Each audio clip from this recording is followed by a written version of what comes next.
Movie notes on The Never-Ending Story. 1984 film with 13 January 2026 viewing. Today is Tuesday, 13 January 2026. And here I, Tanis, she, her, hers of Seattle, talk through my movie notes for my Tuesday, 13 January 2026 viewing of the 1984 film The Never-Ending Story, which is a fiction film about a youth having difficulty at school who finds an abandoned room in which he repeatedly returns to so he can read a book about a fantastical quest.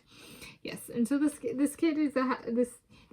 youth is having difficulty in school, and he goes into this like bookshop, and he's read all the cool books, like Lord of the Rings and A Thousand Leagues Under the Sea and that kind of stuff, and he ends up in this room with this book, and so it's a book about a fantastical quest through like fantastical lands with fantastical creatures, and the youth returns to the room repeatedly to read the book. So it's kind of it's the spirit of it is kind of, I might describe it as, not only is the fantastical quest like a never-ending, a timeless story, the kid returning to the room it's a never-ending. There's always something more that one can read and devour in a never-ending kind of spirit.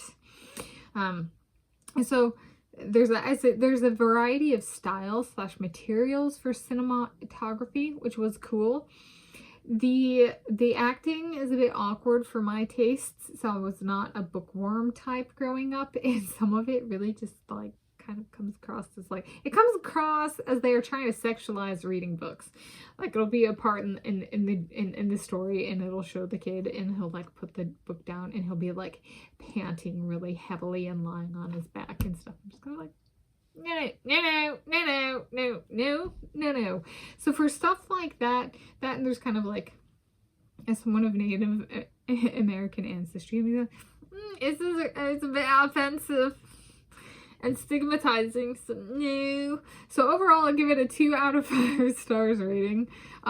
Though I can understand from a different race / ethnicity / if someone were a bookworm or something like that, or really likes the kind of like the cinematography style, this could be very much a hit. I was the only one in my family, in our family of 4, who didn't really like it growing up. I was like, I'll return to it, and I was remembering like things I was remembering when I was a kid, and I was like, man, I think I've actually gone downhill like in the past. Like I didn't necessarily like the creatures, but I liked that it was like dirty and stuff, and I was like, I don't even like that it's dirty now, and I don't even like that it's clean. I was like, I think I've gone backwards on this movie. So that was a little bit of a different experience.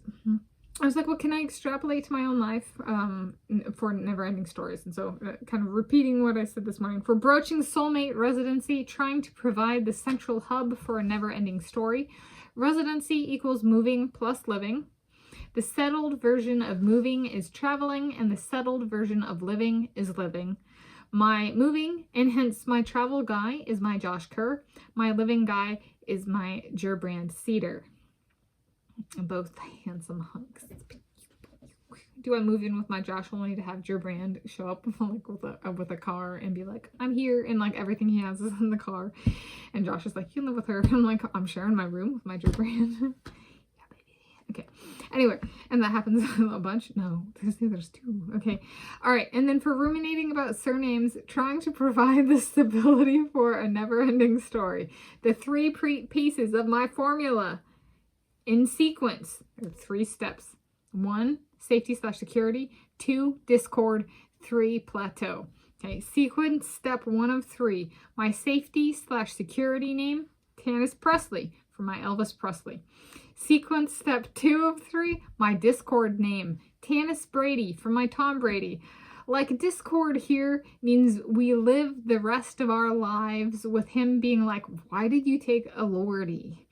And then sequence step 3 of 3, my plateau name, Tanis Elordi, for my Jacob Elordi. Yes, there we go.